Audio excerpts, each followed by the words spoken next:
Well, I am very happy to be talking with Peter Vesterbacka of Rovio Entertainment, the creator of Angry Birds. And Peter, welcome. It's nice to have you here. This is a Great. game series focused on birds Mm-hmm. who try to Yeah, save their eggs from green-colored pigs. I like that yeah, pretty idea. much. Yeah.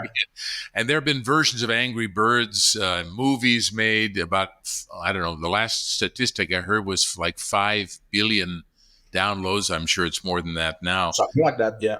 Yeah. And Peter's coming to Brazil for a number of reasons, which we'll explore a little bit here, Mm-hmm. but also for our Finnish festival, which we're holding in April 14th here at our Millennium, or the language center of the Keppe Pacheco Trilógical College.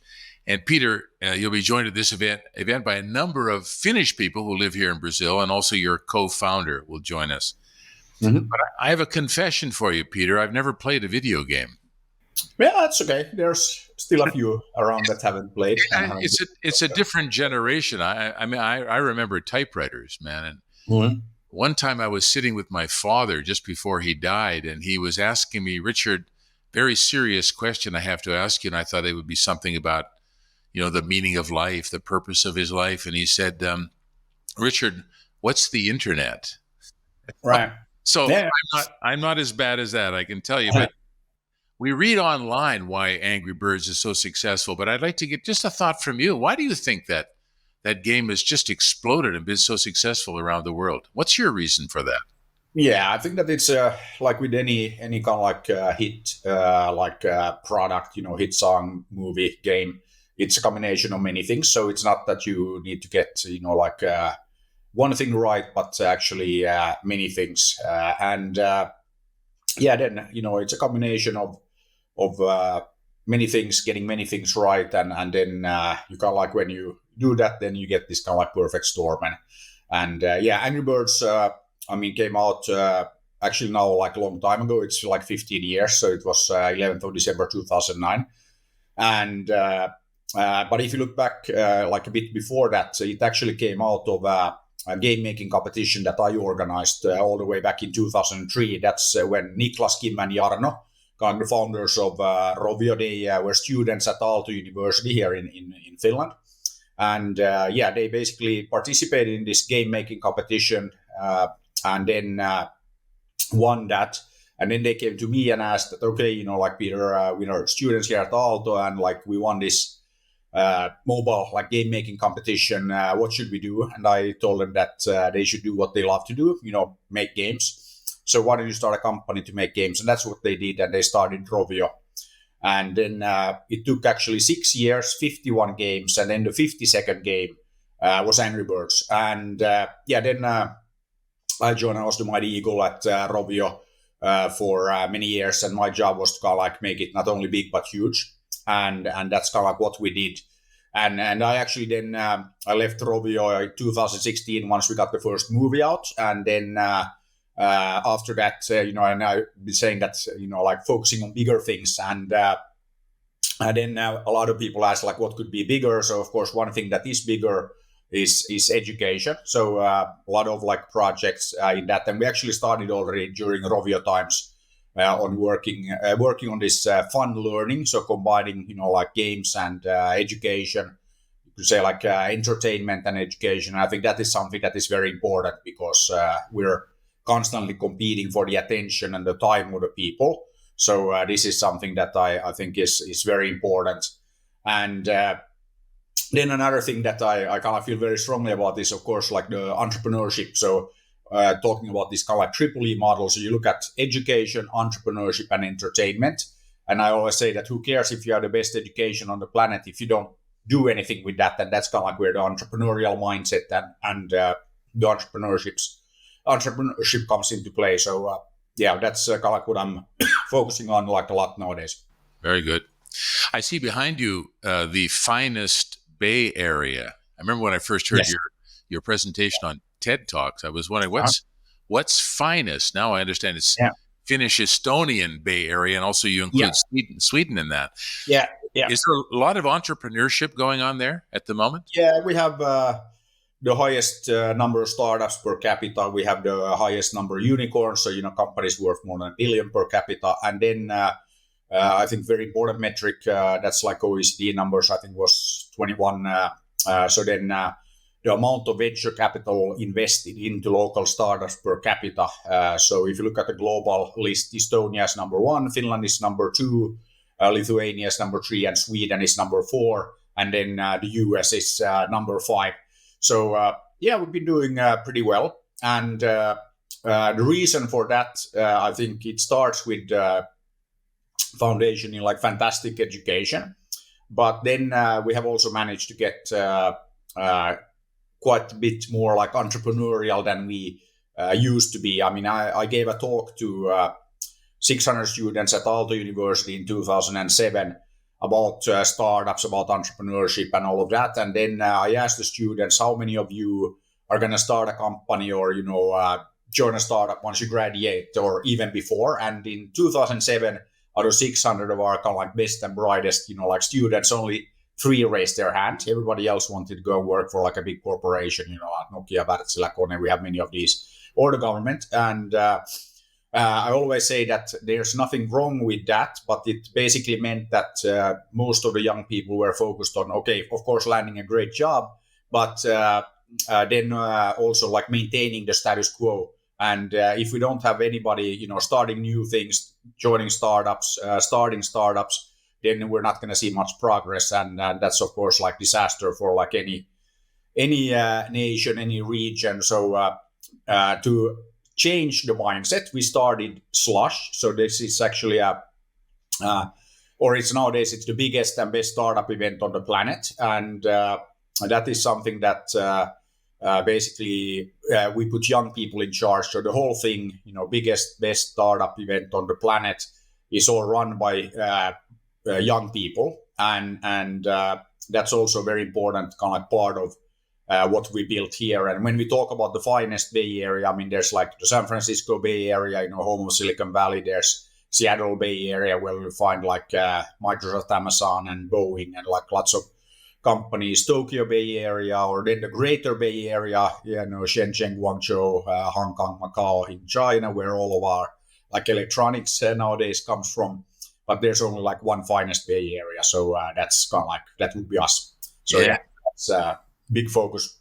You mentioned Slush, this incredible event that you hold. How many years have you been doing that now?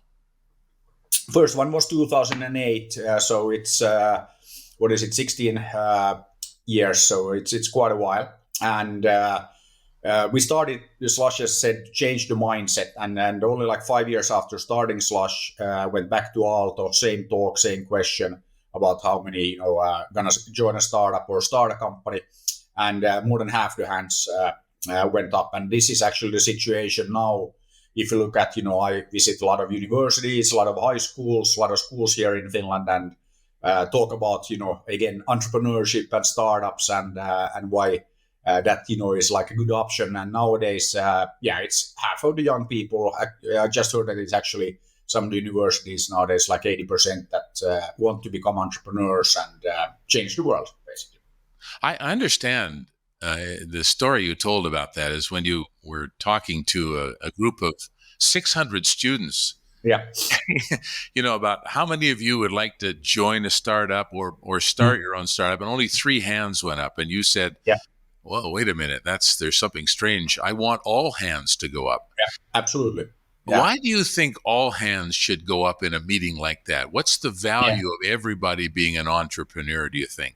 Yeah, I think that that's kind of like the world we live in, and also if you look at like where things are headed, I think that everybody needs to be an entrepreneur. Like at Minds, you need to have this entrepreneurial like mindset, and this is not just like for startups, but if you work for a big corporation, you work for the government, you work for anybody. I think that we need this kind of like entrepreneurial thinking. And for me, it's actually I always say that entrepreneurs, to me, they are the people who do things. Entrepreneurship is really like about doing things, and again. Of course, you can have, the best education on the planet, but then if you don't do anything with that education, then it amounts to kind of like not so much.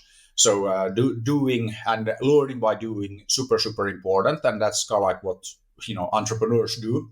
So I think that that is very important in the world we live in, and also if you look at where things are headed, we need more entrepreneurial thinking, more entrepreneurial mindset. So I think that is very important. Yeah, certainly the people having more say in what the company does, right? I mean, the initiative of the work comes from the workers and not necessarily from the from the top, So that's what you're talking about, this sense of building. And we have a similar structure here in our school. Our language school is based on this principle that the owners are the people who work in the company. I think this is really this is a very important model for the world to understand, isn't it? Absolutely, and I think that again, if we want to, change the world, and I think that that's kind of like what we want to do. So make the world a better place, and that's what all entrepreneurs kind of like fundamentally like want to do. And also what was very important, what we did here in Finland and like the whole like Finest Bay area. That we put young people in charge. And I think that this is something that is very, very important because obviously young people are the future. I mean, that's just like how the world works. It's biology.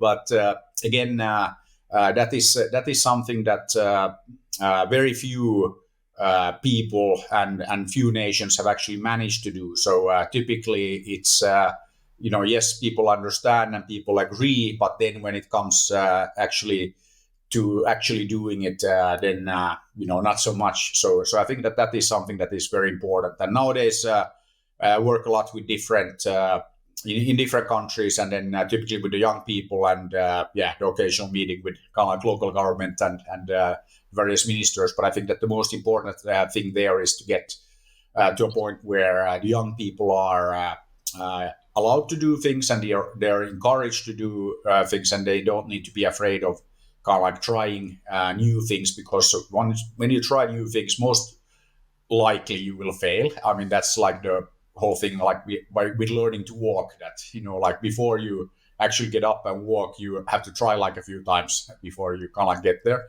And I think that that's with many kind of like new things that, most likely you will fail, and then you try again, and then eventually you'll figure it out. So that's like also part of kind of like being an entrepreneur. I think I think that's one of the challenges for young people. Actually, they see the statistics of startups, right, and they get scared.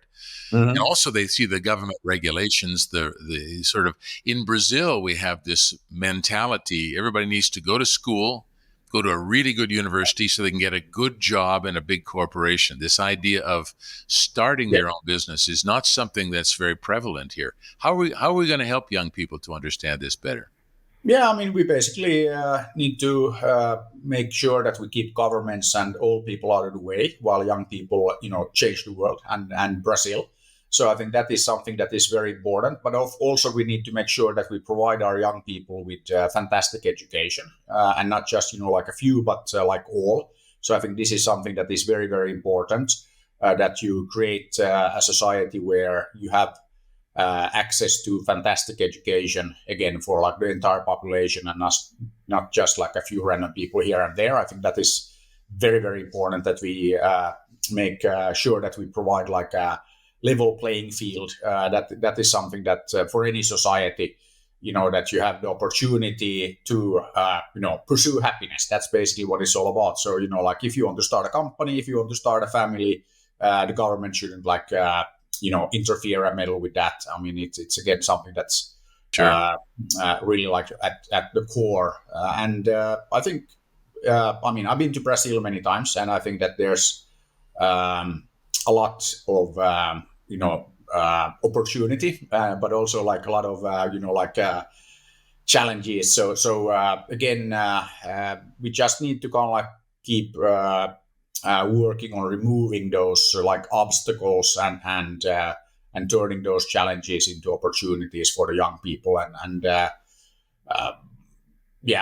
think that if you ask most people in Brazil what they think about the various governments, typically half the population at least is like unhappy, maybe even more. And I think that this is also something that again. That is one thing to work on, but also it's not about then waiting and, okay, that we can't do this because we have like, I don't know, bad leadership, bad government, or, like the same in companies that, but I can't do this because, I have like a bad boss or whatever. I think that for all of us, we need to think about this kind of differently. And then, of course, we can do anything about, anything if we decide to do so. So I think that is something that is also important. And that's part of like this entrepreneurial mindset. So we need to get that out there all over Brazil, all over Latin America. So I think that there's plenty of opportunity, and then just need to basically make it so and enable people to kind of like take like these various challenges and turn them into real like opportunities. I like this initiative a lot. Are you coming here to Brazil to encourage people in some way? Are you going to be meeting with various groups and always do that. So this is always on the agenda. So I typically visit several universities, several schools wherever I go, and then talk about exactly this. And then meeting with the like occasional like minister or head of education or whatnot. So that's also like very important. And of course, it's like a massive task. But I think that there's good development. I mean, there's lots of great entrepreneurs in Brazil, and we just need to get more of that going. But I think that, as I said, it starts with a fantastic education. So we need to make sure that we can offer all people, not just a few, fantastic education. And I think this is something that's very important. Look, Peter, Brazilians have a lot of resilience and they have a lot of creativity. I've lived here for over 20 years. They have a expression in Portuguese, which is jeitinho brasileiro, which means the Brazilian way, right? This kind of way around. You even see the way they play football. It's this creativity. So it's naturally there. And if I could use a statistic that you used in one of your talks, that Estonia, a country of 1.3 million people or so, has like more unicorn companies per capita than China does, with like over a billion, almost 2 billion people. First of all, what do you mean by unicorn company? Let's just explain that. So it's like kind of definition. It's like unlisted companies with a valuation of over $1 billion. So in Estonia, they created even 11 such companies, and they have 1.3 million population. So it's a tiny country, just like Finland. And then if you look at China has 1.4 billion people. But I was there one of the events before the pandemic, and there was a professor from Tsinghua University, one of the maybe the best university in China. And he was very happy that they have 200 unicorn companies, and they are competing very efficiently with like Silicon Valley and the US and like all of that. But then when you start doing the math, 200, it's a big number, but there's also like a lot of people. So you need 7 million people in China to create one unicorn, while in Estonia it's like a bit over 100,000 people. So quite huge difference in like the effectiveness. So there's a real chance for Brazil here. I think it's great that you come and bring that spirit that you bring from the slush presentations. Your whole philosophy is very, very important. But I wanted to just challenge you on a couple of things. There's this idea of getting stuff done. This idea of pushing the boundaries. Even breaking things. I think the slogan at Facebook for a while, or what's called now Meta, was move fast and break things. Should everything be broken, Peter? Yeah, but I mean, you have to ask the Meta or Facebook guys about that. So that's not really kind of like part of my vocabulary necessarily. But I agree with the move fast thing. So that is like, I think, very, very important. But then, I think that you shouldn't be like reckless, and then when you deal with, fairly important things like the education of people, then, probably not good to break, things or people. I think that's not, like a good idea to start with. But again, I think that it is important to move as fast as possible. But what I always say is that we are not in a rush, but we want to move very, very fast. And what I mean by that is that you shouldn't mindlessly, aimlessly rush into things. That it's good to basically think about things, analyze a little bit, but then move on and can't get things done. So I think that's you need to have a healthy balance. I think of everything. I mean, I always another thing that I always say that don't think, do think. And what I mean by that we shouldn't overanalyze. We shouldn't try to create the perfect plan, because the perfect plan is not perfect for very long, because the world moves on and markets move on and things change. So I think that it's important to kind of do things, learn, do more things, and then of course always kind of think about the big picture. Again, I don't think that you necessarily need to break a lot of things, even if you're moving fast. So you can do that in many different ways. I think it depends on the ethical structure of the human being too, right? The people what's the ethics of the people doing the business, right? If you want to do totally. Yeah. I think that is something that it's really important, and I think again, when you're dealing with the educational people, then probably better not to break things too much. Good. There's a testimonial I read online while I was doing a bit of research for this young woman who worked in a startup. And I guess this must be frequent. Mm-hmm. She said, I've been working in a startup since last year, and the struggle is real. She said, starting from small salary, delayed salary, to not getting paid at all. It was hard, with a lot of sacrifices and learning. I think this is one of the challenges that young people will face, certainly in a country like Brazil, which does not have the same economic conditions of Finland or Sweden or Estonia, or Canada, where I come from. I think young people here are very concerned about having this future established, So how are you going to help young people to deal with that real fear that they have of just being able to pay the bills at the end of the month? Yeah, but I mean, again, when you're young, typically you don't have that many bills, and you don't have massive mortgage or anything like that. So I would say that. Again, it's very good to kind of do your entrepreneurial journey and join a startup or create one while you're young. I mean that is a very good time to do it. But I think also kind of then later in life, yes, of course you can always then say that I can't do this because I have this massive mortgage and I need to pay the bills, and what about the family and all that. But I think that. It's never easy. It's not supposed to be easy, and also it's not for everyone. So I think that also you have to try, different things, see what you like, and I think that is also important. But I still think that this kind of entrepreneurial approach, entrepreneurial mindset you need, even if you are working in a big corporation or in the government. I think in all of these, it's about getting things done, and that is something that you should always keep in mind. But I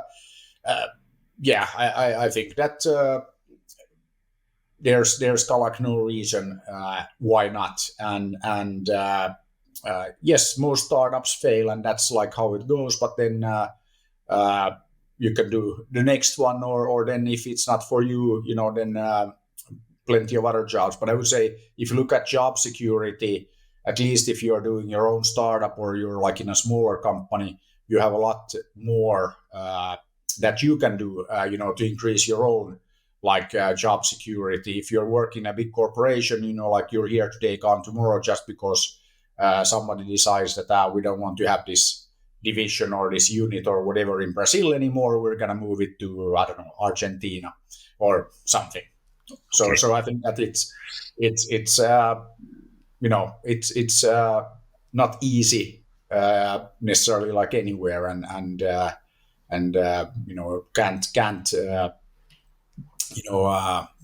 can't say that. But again, if you're young and if you have the motivation and you want to get stuff done, you'll figure it out. So I think that's also like shouldn't worry too much about it. And an inordinate amount of startups have begun in garages, it seems. You mentioned the Hewlett-Packard guys. Of course, we know Apple, and there are many. In order to inspire people, talk about the value of the garage experience, starting small and developing something of your own. That has a lot of intrinsic value, doesn't it, for the human being?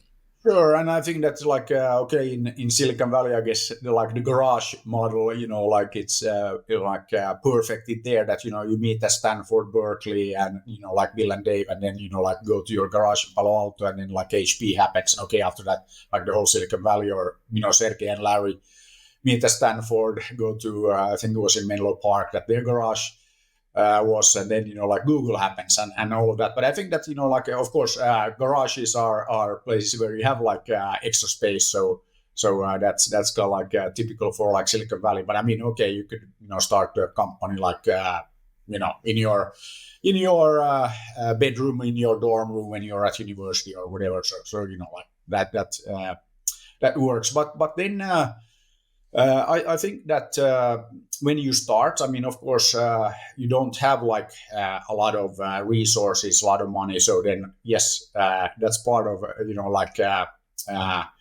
not wasting money on unnecessary things. So if you have a garage, why not use it?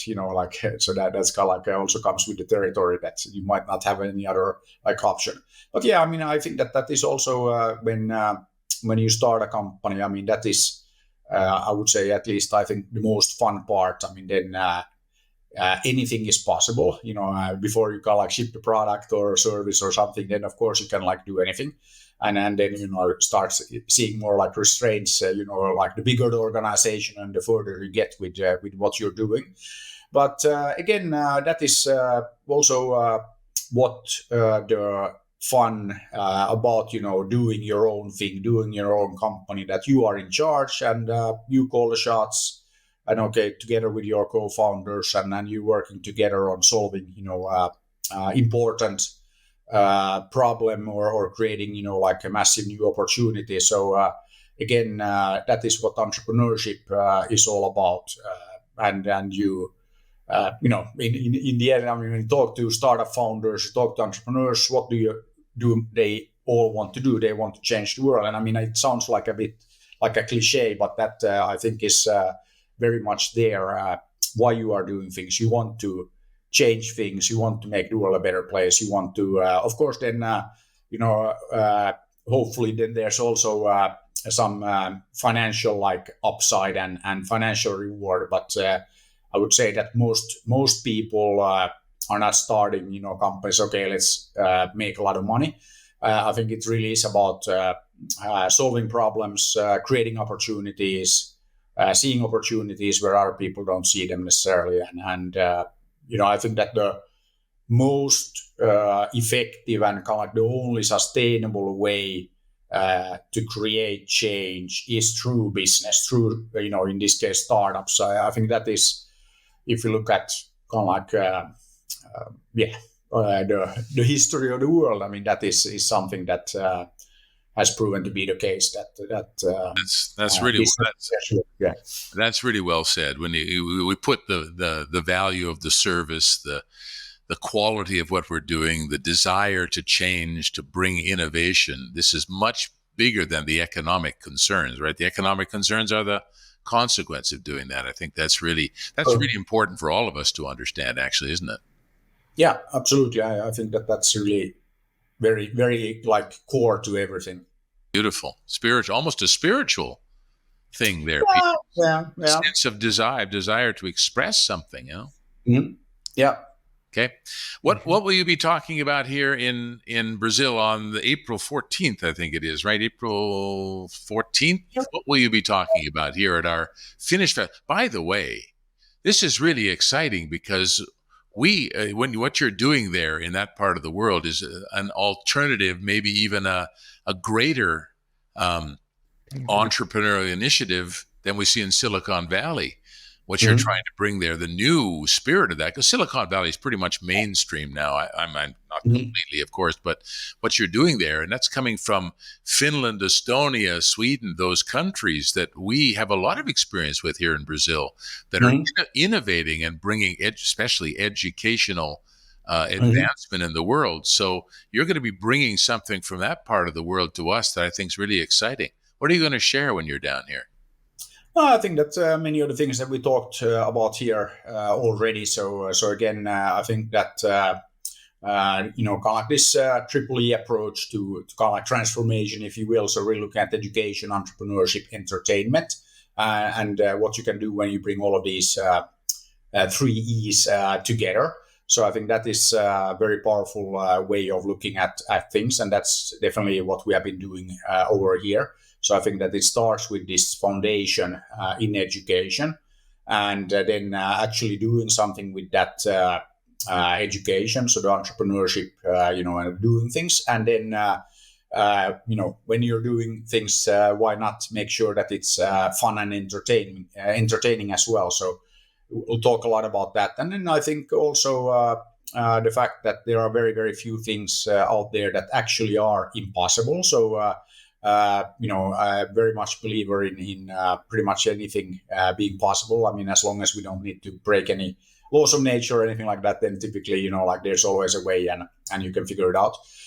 So that's what I will be talking about. And then I really believe that it's about enabling the success of others. So namely like young people. So we really need to make sure that we enable and empower the young people to do things.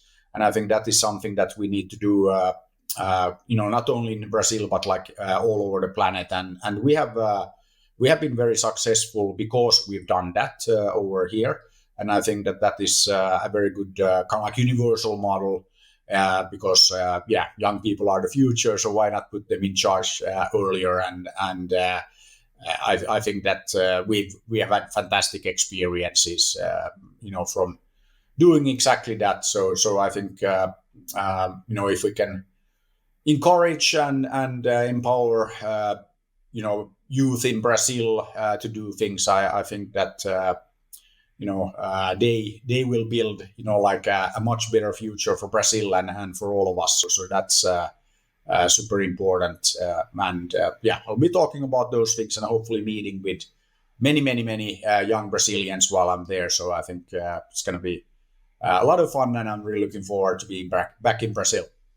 Very nice. Peter Vesterbacka from Rovio Entertainment, the creator of Angry Birds. Peter, we'll look forward to meeting you here and talking about what we're doing in our university, our language school. We have very entrepreneurial ventures here too, and our university is really exciting. So we'll tell you more about that when you're here. And thank you very much for taking the time today. Appreciate it. You. Yeah, thank you. Bye-bye. Bye-bye.